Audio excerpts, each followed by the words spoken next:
Oke, kita ngobrol di PR.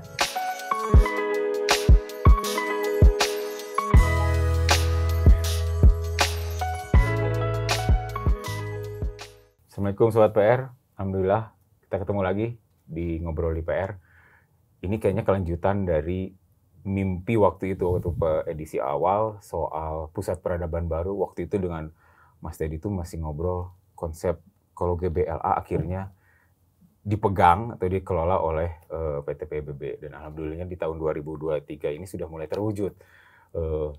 Nah kita akan bicara nih, kalau mereview tahun lalu kan baru konsep, mengedukasi pengunjung, lalu nanti ada beberapa tempat-tempat yang akan menjadi rujukan baru bagi penonton, termasuk untuk edukasi soal sepak bola, museum dan lain-lain. Nah, saya juga pengen tahu sekarang setelah, selamat datang dulu Mas Teddy. Alhamdulillah bisa hadir di sini. Terima kasih atas undangannya, Kang Satria, Kang Rio. Nah, setelah, ini juga Rio, biasa soal ngomongin Persib, nanti kita ngobrol bareng bertiga. Saya jadi penasaran nih, dulu konsep di 2022 kan kita baru memikirkan ya, akan ada seperti ini, nanti jalannya seperti ini. Waktu itu kita syuting itu sebelum insiden Kanjuruhan ya. Betul. Nah, ternyata konsep itu akhirnya berjalan dan memang itulah yang secara ideal mungkin akan dilakukan dan bagus untuk sebuah persepakbolaan profesional ya. Ya. Nah, kalau boleh tahu, akhirnya GBLA bisa dipegang gitu ya, dikelola oleh PT PBB itu, fixnya bulan kapan? Mungkin kalau sebelum ke situ ya, Kang Satria ya, mungkin tadi karena bicara kilas balik, waktu kita sempat ngobrol ya, itu sebelum kejadian Kanjuruhan. Tapi pada saat itu kalau kita ingat kan kita udah bicara, kita udah melakukan modifikasi sistem tiketing kita dengan gate sistemnya. Di mana kita melakukan modifikasi menjadi 4 ring. Itu kita lakukan dengan proses kita melakukan edukasi, kemudian melakukan sosialisasi kepada supporter yang membeli, karena memang ini sesuatu yang baru, dengan alasan bahwa semua modifikasi yang kita lakukan tujuannya adalah untuk membuat suasana menonton di stadion menjadi aman dan nyaman, karena ada suatu musibah di Piala Presiden kan. Dan dengan proses yang kita lakukan pada saat itu, dengan semua tantangan yang terjadi yang seperti kita ketahui, kemudian nggak lama setelah kita syuting acara itu, kemudian ada kejadian besar, adalah kejadian Kanjuruhan. Dan setelah itu banyak sekali kita meeting dengan Kemenpora, dengan BNPB, dengan Mabes Polri, dan ternyata memang sistem yang kita sudah modifikasi itu banyak menjadi role model, percontohan bagi stakeholder sepak bola pada saat itu, sehingga kita banyak diminta untuk melakukan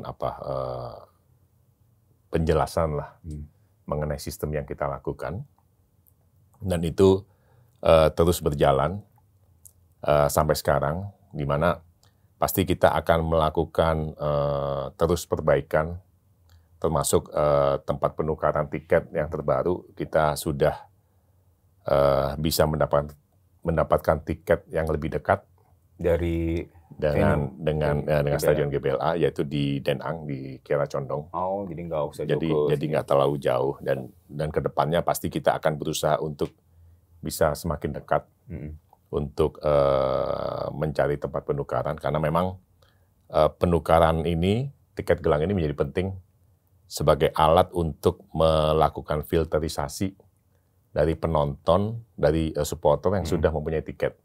Sehingga pada saat, sehingga pada saat mereka masuk ke ring 4, itu sudah bisa terdeteksi, terfilter, yang sudah mempunyai tiket baru boleh masuk ke dalam ring 4. Jadi empat tahapan berarti? 4 tahapan. Jadi mungkin Kang Satria, Kang Rio kalau sekarang udah nonton Persib, udah merasakan perbedaannya seperti apa.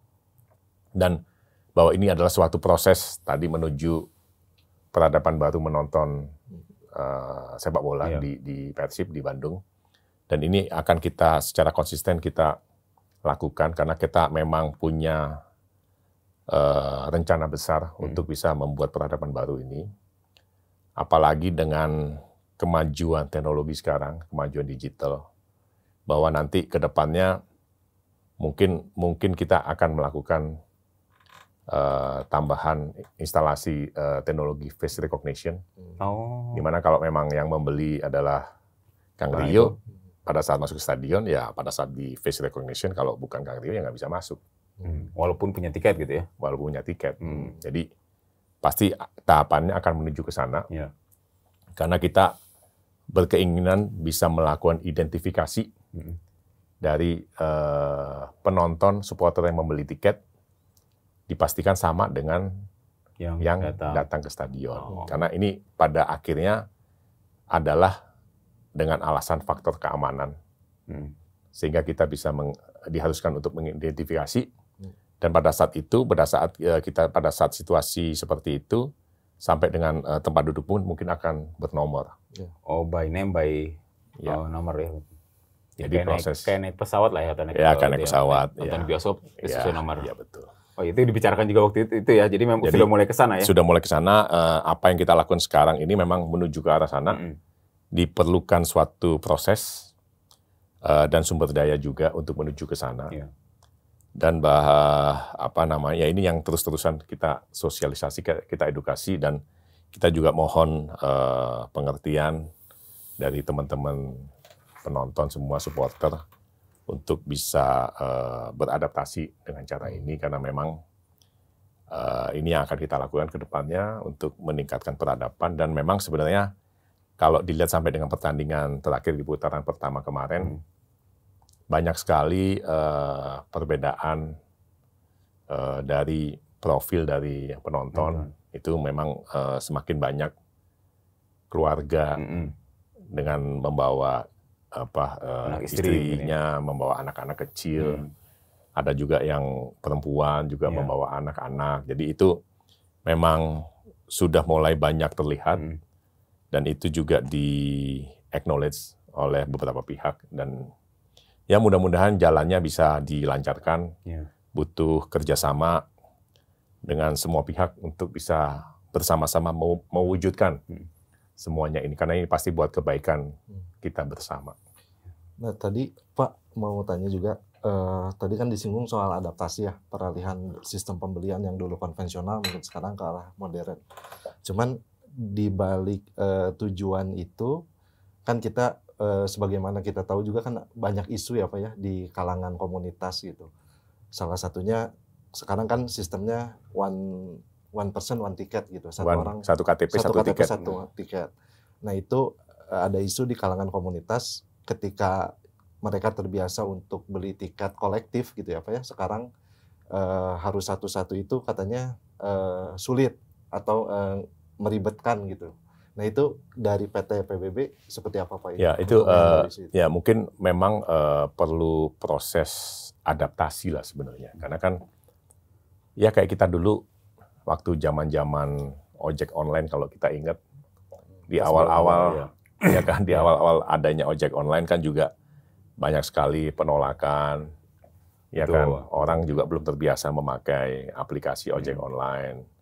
Ada penolakan dari pangkalan konvensional, tapi ya lihat aja sekarang semuanya dampaknya seperti sekarang, kita semua merasa nyaman dan sudah terbiasa dengan aplikasi ojek online kan. Jadi kami sih merasa ini semuanya proses, karena apa yang kita lakukan ini adalah sesuai dengan rencana jangka panjang kita, adalah untuk membuat suasana menonton aman dan nyaman. Dan ini adalah suatu proses yang harus kita semua jalani, termasuk dengan supporter yang akan menonton di stadion. Tapi semakin ke sini kita semakin lihat bahwa mereka bisa. Kita juga melakukan inisiatif menjemput bola untuk melakukan sosialisasi, menjelaskan, mengedukasi, termasuk juga mendatangi mereka untuk melakukan walk-in untuk verifikasi customer service kita, mungkin di acara-acara yang memang acara kita Sampurasun untuk bersilaturahmi langsung dengan supporter. Itu kita bawa tim CS kita untuk melakukan walk-in verifikasi, dan responnya sangat positif. Semakin banyak orang yang terverifikasi, dan ini adalah nanti akan memudahkan untuk mereka bisa membeli tiket, karena kan dengan sistem yang sekarang itu semua orang punya kesempatan dan hak yang sama untuk bisa membeli tiket sebenarnya. Tetapi yang mohon dimengerti juga bahwa ya kapasitas stadion kayak kemarin di pertandingan terakhir kita diizinkan 25.000 izinnya, ya tapi ya tahu sendiri kan, maksudnya supporter Persib jutaan gitu kan, ya pasti mereka harus berebut untuk beli itu. Jadi sehingga memang kadang-kadang ya namanya orang berebut pasti akan sulit lah. Kayak kemarin juga konser Coldplay juga orang berebut juga gitu kan, 80.000 tiket gitu kan. Jadi ya memang supply and demand nggak akan ya, kalau emang demand-nya banyak, kalau supply sedikit pasti akan terjadi scarcity kan sebenarnya kan. Jadi kami percaya ini suatu proses, dan kita juga mengucapkan terima kasih sebenarnya atas dukungan dari supporter yang selama ini juga selalu bisa mendukung dan beradaptasi dengan metode cara pembelian yang baru ini. Nah, Mas, saya jadi penasaran lagi soal peradaban baru persepak bolaan Indonesia, dimulai dari GBLA mungkin ya. Kan 30 tahun berarti ya kontraknya, atau gimana? Ya, jadi kita tadi ya menjawab pertanyaan yang tadi sebenarnya. Jadi sebenarnya kita seperti yang Pak Ema sudah pernah sebutkan di media bahwa memang benar kita sudah ditetapkan sebagai pemenang dari tender 30 tahun itu untuk kerjasama pemanfaatan dari GBLA. Sekarang dalam tahapan proses finalisasi untuk perjanjian dan lain-lain. Mudah-mudahan bisa berjalan dengan cepat. Dan juga akan seperti kita ketahui juga bahwa sejak kejadian Kanjuruhan, pemerintah pusat Republik Indonesia juga sudah memutuskan bahwa akan ada 22 stadion yang akan direnovasi. Termasuk salah satunya adalah GBLA. Dan itu ada kita melakukan koordinasi dengan Dispora, dengan Pemkot, dengan Kementerian PUPR Pusat.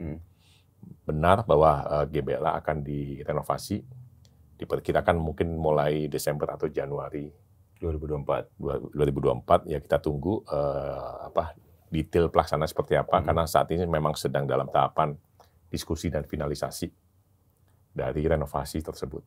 Nah, kalau dari konsep PTBB sendiri, tahapannya ada 5 tahunan atau 10 tahunan. Misalkan 5 tahun pertama kita akan bikin ini nih, 5 tahun kedua bahkan bikin ini nih. Ada jadi sebenarnya ada detail rencana pengembangannya sudah ada, tapi mungkin seperti yang kita pernah bercerita lah, bahwa dengan sejarah panjang Persib, dengan jumlah supporter yang sedemikian besar, bahwa kita itu ingin pada saat kita sudah diberikan tanggung jawab untuk mengelola GBLA, kita itu bisa membuat GBLA ini menjadi pusat tujuan wisata sebagai sport tourism destination, jadi tempat tujuan wisata untuk olahraga.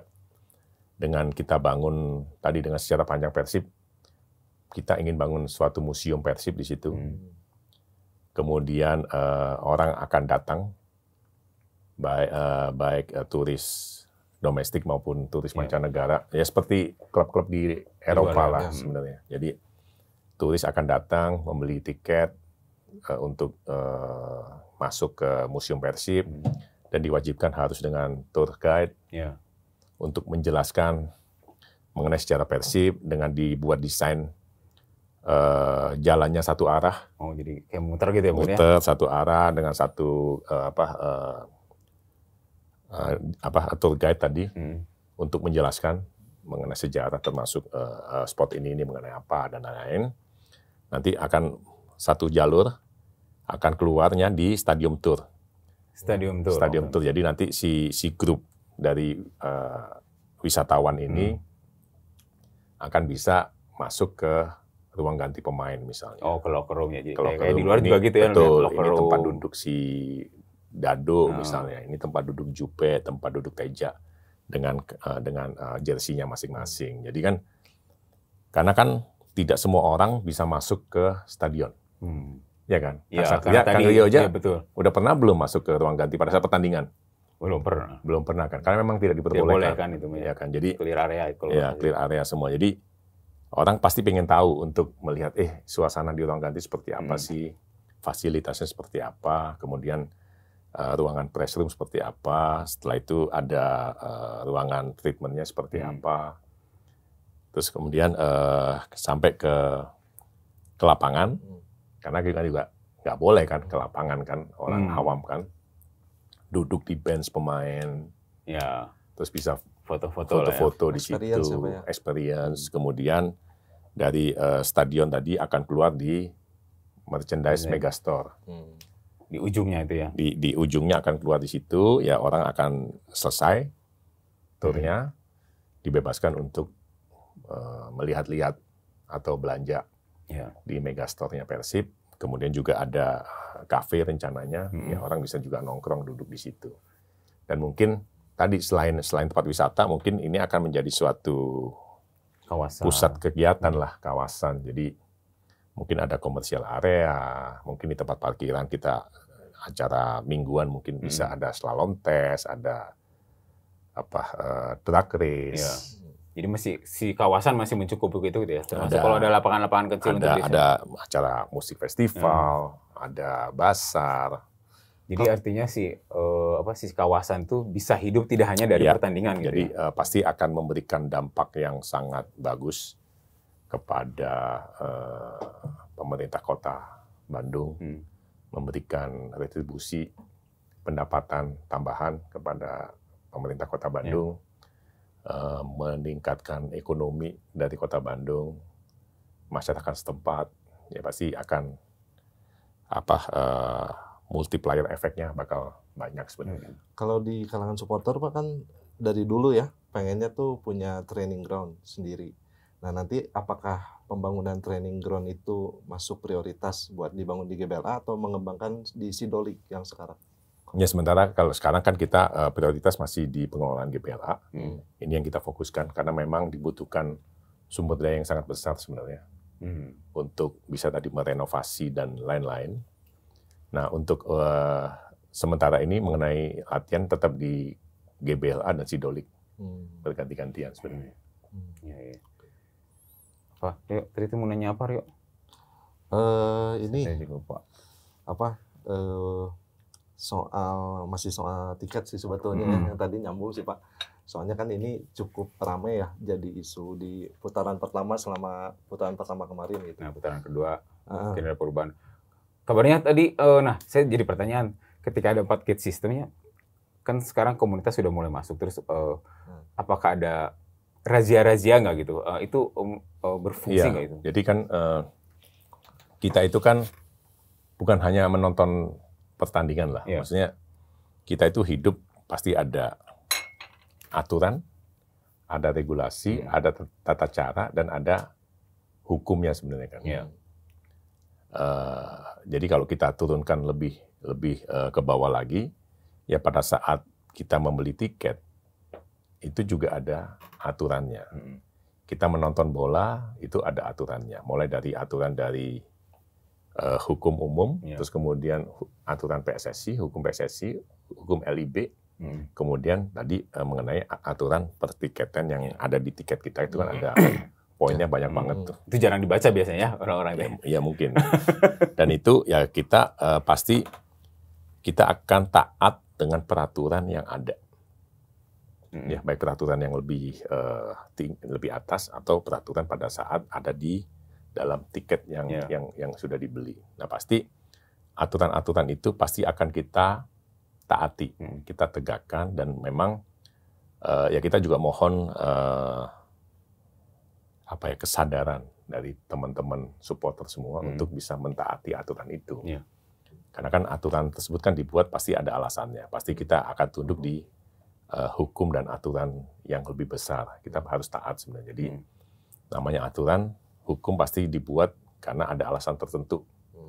Ya kan? Jadi ya kita sebagai klub yang bernaung di bawah LIB, di bawah PSSI, di bawah pemerintah Kota Bandung, di bawah provinsi, di bawah negara Indonesia, ya kita akan taat pada aturan-aturan yang sampai ke atasnya sebenarnya. Jadi itu yang harus kita pastikan bahwa apapun yang kita lakukan ada hukumnya, ada aturannya. Jadi kalau sampai ada pelanggaran atas itu pasti akan ada tindakan dan sanksi sebenarnya. Nah, ada nggak pelanggaran ya, maksudnya temuan-temuan lah ketika dari saat screening gitu ya, penonton masuk, ada temuan barang-barang aneh nggak? Iya. Ya pasti kan kita tidak sempurna lah. Pasti masih banyak kekurangan yang harus kita selalu terus-menerus perbaiki. Tapi dari beberapa pertandingan kita pasti melakukan body checking dan lain-lain. Jadi itu masih ditemukanlah adanya pelanggaran-pelanggaran. Jadi makanya kita selalu menghimbau, mengedukasi kepada teman-teman supporter yang menonton, ayo taati aturan. Maksudnya kan sudah dilarang bahwa untuk membawa minuman keras, mengkonsumsi minuman keras, atau menonton tanpa tiket, menyalakan flare, membawa flare, menyalakan flare, itu kan tidak boleh. Jadi makanya selalu kita coba untuk melakukan sweeping lah atas benda-benda yang memang tidak diizinkan untuk dibawa ke stadion. Oh, artinya pernah ditemukan kayak gitu ya? Pernah. Kayak flare, Pernah. miras. Pernah. Senjata tajam? Senjata tajam belum pernah. Oh.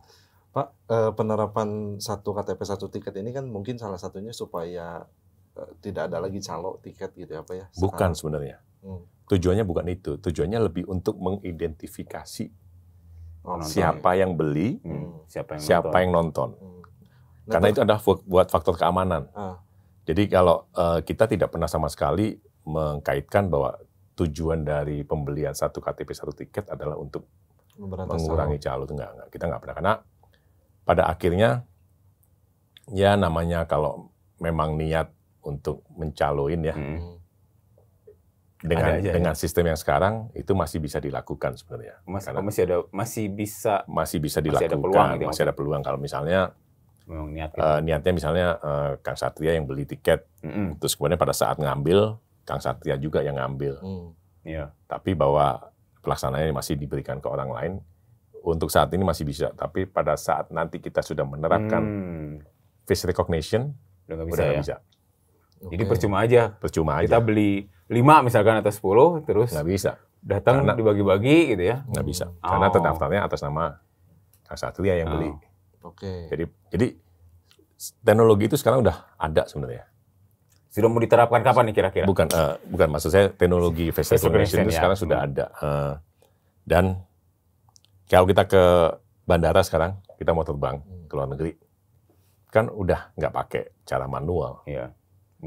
Sudah langsung paspor kita di-scan, pintu pertama kebuka, kita jalan satu langkah, lihat kamera, harus lepas kacamata, lepas masker semua. Begitu sama, identik, titik-titiknya sesuai baru masuk. Kita bisa keluar ke pintu berikutnya. Nah, cara ini kan udah ada. Ke depan kami yakin teknologi pasti akan maju, berkembang, dan ini akan semakin murah sebenarnya, teknologi ini. Dan sebenarnya dari PSSI dan LIB pun sudah melakukan trial di face recognition ini. Sudah di GBLA sudah dilakukan di pertandingan lawan Arema kemarin. Dengan kuantitas yang masih sedikit. Jadi memang tidak sadar ternyata udah jalan ya. Jadi memang sudah menuju ke arah sana. Jadi memang sistem yang kita lakukan ini mau nggak mau sudah diakui. Apalagi kayak kemarin kan ada kejadian di Gresik. Oh iya. Masih rusuh, ya kan? Gresik lawan Deltras. Masih ada kerusuhan. Dan memang mau nggak mau, kalau menurut saya ya, menurut kami di Persib, bahwa misalnya semua klub sudah menerapkan sistem yang seperti kita lakukan. Ya, semua orang terdata yang membeli. By name by address-nya ya. Ya kan. Terus kemudian di Liga 1 dulu deh. Misalnya 18 klub diharuskan melakukan sistem yang sama. Artinya 18 klub bisa mendata semua penonton yang membeli. Ya. Pada saat ada pelanggaran akan mudah sekali diidentifikasi sebenarnya. Oh. Ya. Siapa yang Dan melakukan itu gitu berlaku ya, secara nasional, secara Liga 1 lah. Jadi kalau misalnya sampai misalnya ada sanksi dari Komdis atau apapun, misalnya Kang Satria disanksi, mungkin pada saat Kang Satria mau membeli, ini pada saat nanti peraturan away sudah dicabut, mau nonton Persib di mana, di Makassar misalnya, pada saat membeli udah nggak bisa. Namanya. Oh, prinsip kayak di luar ya, ketika ini udah di blacklist, si A karena melakukan pelanggaran selama 5 tahun nggak boleh masuk stadion manapun, seperti itu ya, bisa jadi gitu. Bisa jadi begitu. Oh. Dan itu yang mulai akan dilakukan, makanya kenapa kemarin kita, bukan hanya kita lah, ada 5 klub kemarin yang sudah dilakukan trial atas sistem dan face recognition itu. Di mana aja berarti Persib? Persib, Bali, terus kemudian Tangerang, kalau nggak salah, Persija. Stadion-stadion itu ya. Oh, tuh jadi hati-hati juga nih para penonton, behave ya kalau nonton. Itu sebenarnya untuk mengedukasi juga ya. Mungkin di tahap awal lebih mengedukasi biar tahu bahwa ini ada yang mengawasi loh. Tapi ketika nanti aturan sudah berjalan, kemungkinan di blacklist seperti itu bisa jadi terjadi. Nah, akhirnya kan kita kembali ke diskusi kita sebelumnya bahwa semuanya ini ada hukumnya, ada aturannya, ada regulasinya. Ya kita sebagai warga negara, ya kita harus tunduk pada aturan. Dan kalau ada pelanggaran atas aturan itu, ya bisa ada sanksinya. Iya. Jadi dengan kata lain, isu soal calo ini nanti bisa hilang sendiri ketika ada teknologi face recognition itu. Yes. Okay. Ya, yang ramai kemarin kan, masih pakai online tapi bisa pakai calo. Nah, ternyata itu semua adalah tahapan untuk pembelajaran edukasi teknologi nanti yang diterapkan di GBLA seperti apa. Ternyata sudah dipakai face recognition itu. Jadi ya ini bisa mendidik juga para penonton juga ya. Tidak hanya supporter, termasuk juga para komunitas gitu kan. Itu yang kemarin sempat dikeluhkan para komunitas seperti itu ya. Nah ini juga menjadi ini sih, mendewasakan penonton ya. Ya artinya tadi bahwa perbaikan infrastruktur dibarengi dengan perbaikan sistem itu akan membuat seseorang akan mengikuti aturan, sistem, dan infrastruktur yang ada, sehingga pasti peradabannya juga akan berubah sebenarnya. Oke. Kemarin Pak, putaran pertama kan ada sejumlah kelompok supporter yang memboikot, tidak datang ke stadion gitu. Efeknya terasa seperti apa bagi PT PBB, mungkin dari revenue dari tiket atau apa gitu? Ya kita sih melihat bahwa ini adalah suatu proses sebenarnya. Bahwa apa yang kita lakukan ini memang sudah mempunyai rencana jangka panjang. Seperti tadi saya jelaskan mengenai ticketing system dan rencana ke depannya. Bahwa ya ini adalah suatu proses yang harus dijalani oleh semuanya, oleh semua stakeholders. Ya tadi ya semuanya harus beradaptasi dan perlahan kalau kita lihat jumlah penonton yang menonton juga semakin lama semakin banyak. Jadi artinya udah semakin banyak supporter yang paham dan bisa beradaptasi. Dan kami percaya bahwa ini adalah suatu proses dan kedepannya akan makin banyak supporter yang akan beradaptasi dan terbiasa dengan cara ini. Target ada nggak, Mas? Ini akan menjadi sebuah menjadi normal kembali dalam tanda kutip, stadion terisi penuh, tapi semua orang sudah melakukan hal tadi gitu ya, udah sesuai KTP, sesuai nomor, dan sesuai yang datang itu adalah yang menonton itu adalah yang beli. Mungkin ada bayangan atau target dari manajemen nggak? Ini akan terjadi di tahun keberapa gitu? Nah, ya kita belum bisa mengukur lah. Kita ingin secepatnya itu terjadi, tapi ini kan kembali harus ada timbal balik lah, kesadaran. Iya. Harus ada kesadaran. Ya kalau semuanya kita semua taat, bisa sadar, taat aturan, otomatis cepet ya. Iya, otomatis bakal lebih cepat sebenarnya. Kan tinggal sebenarnya kita mau atau enggak aja untuk ikut aturan sebenarnya. Betul. Kalau kita semua sadar untuk ikut aturan, harusnya semuanya akan dengan sendirinya akan cepat untuk berjalan sebenarnya. Ya, karena eranya juga udah era seperti ini ya, ketika era digital udah masuk, ya udah mau nggak mau harus mau ikut ke sana ya. Sama seperti tadi aplikasi Gojek atau Grab, dulu kita tergagap-gagap, sekarang udah seperti kebiasaan hidup sehari-hari ya. Memudahkan kita semua. Selama ini edukasi yang atau tantangannya mungkin apa ya? Tantangan buat supporter yang mungkin masih resisten dengan perkembangan teknologi baru ini gitu. Tantangan yang paling beratnya menurut dari sisi manajemen PT PBB itu seperti apa? Lalu edukasinya dalam bentuk apa gitu? Ya makanya tadi kita tuh ada program yang namanya Sampurasun Bobotoh. Sampurasun Bobotoh. Jadi kita tuh secara berkala, secara rutin kita bersilaturahmi dengan teman-teman Bobotoh. Kita datang komunitas ke teman-teman Bobotoh di kadang-kadang ke kota lain, hanya di Bandung, bisa ke kota-kota lain. Dengan ngariung aja kita silaturahmi, ngobrol soal Persib, soal rencana-rencananya, terus kemudian kalau emang ada isu-isu yang hangat seperti apa, nah, dibarengi dengan proses edukasi, sosialisasi mengenai tiketing online, terus kemudian kita bantu tadi verifikasi supaya mereka bisa terverifikasi, sehingga dengan terverifikasi maka dia udah bisa membeli tiket secara online. Oh itu ya, lebih banyaknya ke soal tiketing ya bagi para penonton mah paling penting mah itu ya biasanya. Enggak juga sebenarnya, karena kan ya tadi kapasitas stadion kan terbatas. Iya. Tapi kan ada hal-hal lain yang lebih besar di luar itu kan ya. Kita ngobrol aja ngariung soal Persib, nggak akan ada habisnya. Ada aja obrolannya gitu, nggak akan ada habisnya.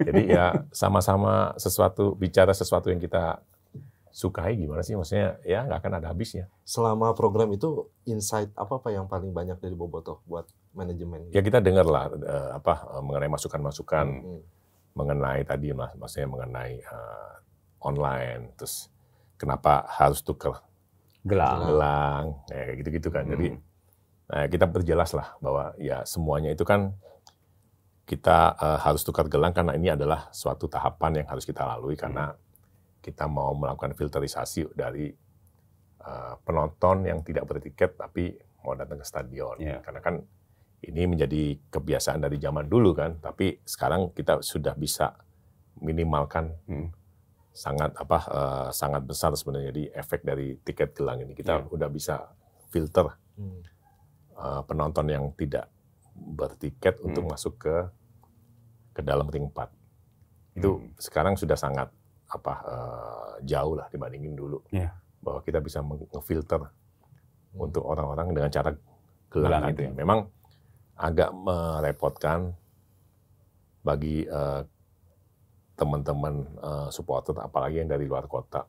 Nah itu benar, kemarin harus tukar gelang dulu. Tapi ya mohon bisa meluangkan waktu, mohon kesabarannya juga, karena memang harus melalui proses tukar gelang ini. Karena memang proses ini kita memang buat untuk tadi tujuan untuk ngefilter, meminimalkan, mengurangi penonton-penonton yang tidak bertiket yang datang ke stadion.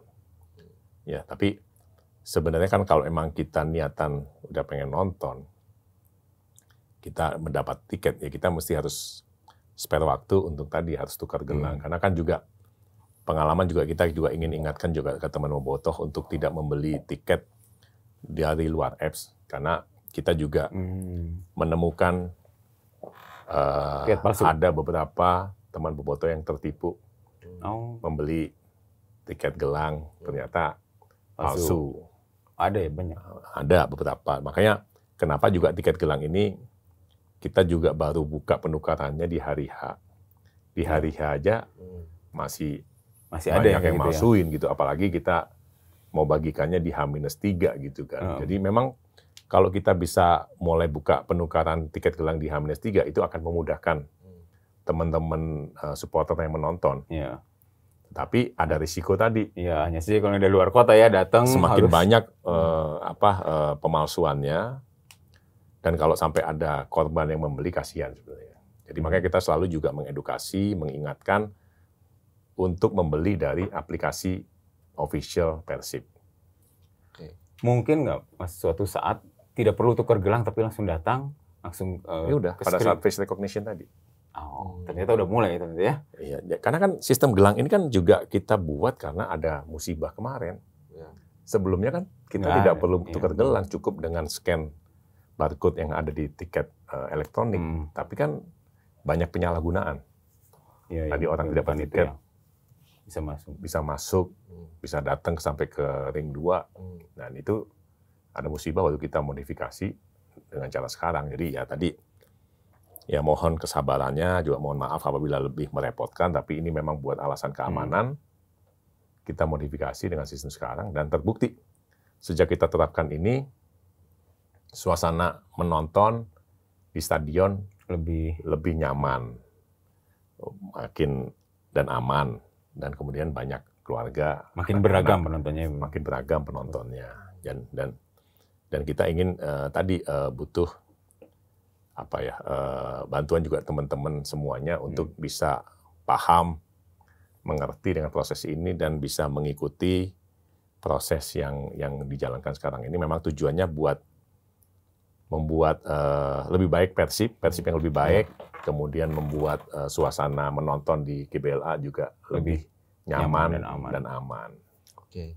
Kalau terkait ini Pak, bergeser mungkin ya. Putaran kedua nih. Iya, Putaran kedua. Soal pemain Pak, kan bek kanan ini kosong nih setelah ditinggalkan Putu Gede.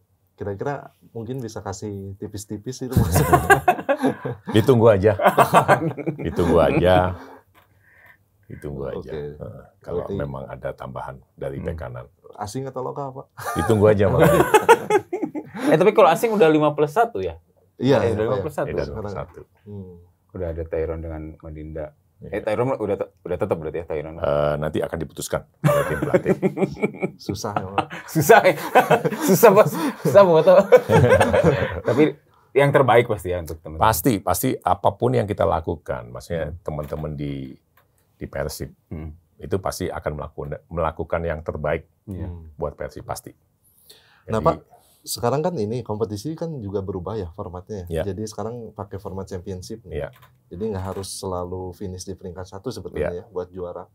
Nah itu dari tim sendiri, apakah tetap targetnya tetap nih harus pertama gitu, atau ya udahlah targetnya apa? Pertama. peringkat 1 atau udah cukup di 4 besar asalkan masuk championship. Ya sebenarnya kan kalau kita kilas balik lagi ya bahwa dinamika yang terjadi di Persib di musim kompetisi ini, ya kan kalau kita ingat Pas awal-awal. awal-awal Iya. ya, maksudnya kinerja kita nggak bagus, terus kemudian pelatih yang sebelumnya tiba-tiba berhenti, terus Bawa kemudian pemain yang lain. kita sempat beberapa dua pertandingan ya tanpa pelatih kepala, jadi Pak Yaya yang sebagai caretaker, terus kemudian sampai akhirnya kita bisa mempunyai pelatih baru Boyan Hodak, dan ternyata memang kita bisa lihat, kita bersyukur bahwa Persib bisa finish di posisi kedua di putaran pertama.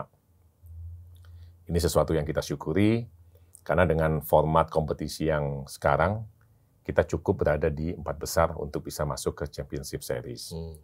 Jadi harapannya di putaran kedua, kita bisa konsisten, supaya tetap di 4 besar, supaya bisa main di Championship. Itu mohon doa restunya kepada semua bobotoh untuk kita bisa diberikan hasil yang terbaik untuk putaran kedua ini. Tapi target memuncaki klasemen tetap dong? Tetap. Saya rasa sih target kita di 4 besar aja lah. 4 besar. Soalnya nggak berpengaruh juga ya Pak. Soalnya nanti Enggak, bakal diadu lagi. bakal diadu. Oh iya, jadi karena si formatnya berbeda ya, Iya, jadi formatnya termasuk di berbeda. situ aja. Oh. Tapi biasanya Persib kalau formatnya ada final gitu suka Iya. juara Pak. Amin. 2014 Mungkin ini terakhir kayak tanda-tanda. gitu. Saya juga pengen tahu juga. Peristiwa Putu Gede itu gimana sih ceritanya? Ya Putu Gede kan memang secara kedinasan terikat di kepolisian. Jadi memang sewaktu-waktu bisa ditarik, Iya, bisa ya? Di iya. kontraknya juga gitu ya? Di kontrak ya memang dia kan ada surat tugas kan. Mau Surat tugas. clear berarti ya? Kan kemarin sempat ramai ada apa, ternyata ya memang ada surat tugasnya sewaktu-waktu bisa ditarik Iya. ke Karena memang Bayangkara. dia kan memang anggota Ya. kepolisian. Ya. Siap. Oke. Apa ya, kemarin kamu mau pertanasanan mau nanya apa, Cik? Kemarin teh ini kalau sama pemain ya. Ini Pak, Levi Madinda kan kalau nggak salah pinjaman ya statusnya. Iya. Nah itu banyak bobotoh nih yang udah kadung suka lah gitu ya ke Madinda Karena performanya 50-50 bagus ya. Pertama 50-50 kalau saya lihat. Oh, gitu? Cuman katanya daripada yang baru belum tentu tahu kualitasnya, kayak beli kucing dalam karung gitu. Mending perpanjang aja nih Levi Madinda. Nah, ada rencana nggak Pak untuk diperpanjang? Enggak lagi nih kan maksudnya kan kita punya pelatih kepala dan pelatih kepala juga punya asisten-asisten, pasti mereka akan berdiskusi secara tim pelatih plus minusnya apa semua. Jadi mereka pasti mengambil keputusan berdasarkan suatu analisa mana yang paling baik buat Persib. Jadi pasti mereka tidak mendengarkan pelatih online. Pelatih online enggak, pasti mereka punya penilaian sendiri lah. Yang sehari-hari mereka berinteraksi, mereka juga pasti punya bank data pemain-pemain yang lain. Pasti lebih komprehensif lah pada saat memutuskan untuk seorang pemain itu akan direkrut atau tidak. Ya. Oke. Pertandingan selanjutnya lawan Dewa ya Pak ya? Lawan Dewa tanggal 26. Tanggal 26. Away. Kondisi tim lagi kayak gimana nih Pak? Soalnya kemarin kan 2-2 nih di kandang, cukup kaget juga, kirain bakal menang dengan mudah gitu. Ya, kondisi tim lagi baik, kondusif semua, suasana tim juga enak. Jadi kita sih sangat optimis untuk bisa menjalani putaran kedua ini dengan baik. Dan kembali lagi mohon doa restunya supaya bisa diberikan penampilan yang terbaik, jalan yang terbaik buat Persib di putaran kedua ini. Putaran kedua hari ini ya? Tanggal 26. Penutupan transfer window 28. Sebelum itu sudah ada yang baru belum? Sudah ada kayaknya. Sudah ada kayaknya ya? Ditunggu aja. Mudah-mudahan di 26 sudah ada yang baru, mungkinnya ada pemain baru, udah main belum? Mudah-mudahan. Penutup aja mungkin ya? Ya. Yang bertanya lagi? Boleh. Om Rio? Udah deh, cukup ya. Oke. Penutup, Mas, harapan terhadap Bobotoh ke depan, terus progres GBLA sekarang seperti apa, dan Persib seperti apa nanti kan? Ya, kita sih pasti bekerja dan ingin Persib semakin baik. Jadi apapun yang kita kerjakan itu adalah untuk membuat Persib semakin baik. Dan juga kami juga berterima kasih atas dukungan Bobotoh yang selama ini selalu mendukung kami semua untuk bisa memberikan yang terbaik bagi semua stakeholders kita. Dan juga kami juga berharap proses untuk GBLA bisa segera terwujud, dan mohon doa restunya karena memang dibutuhkan sumber daya yang sangat besar untuk bisa menyelesaikan proyek GBLA ini. Dan mudah-mudahan juga kita bisa tampil maksimal di putaran kedua ini. Amin. Terima kasih Sobat PR, Bobotoh, para Bobotoh. Kita tunggu nih inovasi-inovasi yang akan dilakukan di GBLA. Tadi ternyata sudah mulai ada face recognition. Artinya siapa yang nonton itu adalah siapa yang beli. Mudah-mudahan dari sini juga Bobotoh juga makin dewasa dalam menonton. Makin baik juga dalam menonton, dan kita juga semua orang juga bisa lebih nyaman dalam menonton Persib, klub kebanggaan kita semua. Sobat PR, terima kasih atas waktunya. Assalamualaikum warahmatullahi wabarakatuh. Terima kasih. Terima kasih. Om. Terima kasih. Oke, kita ngobrol di PR.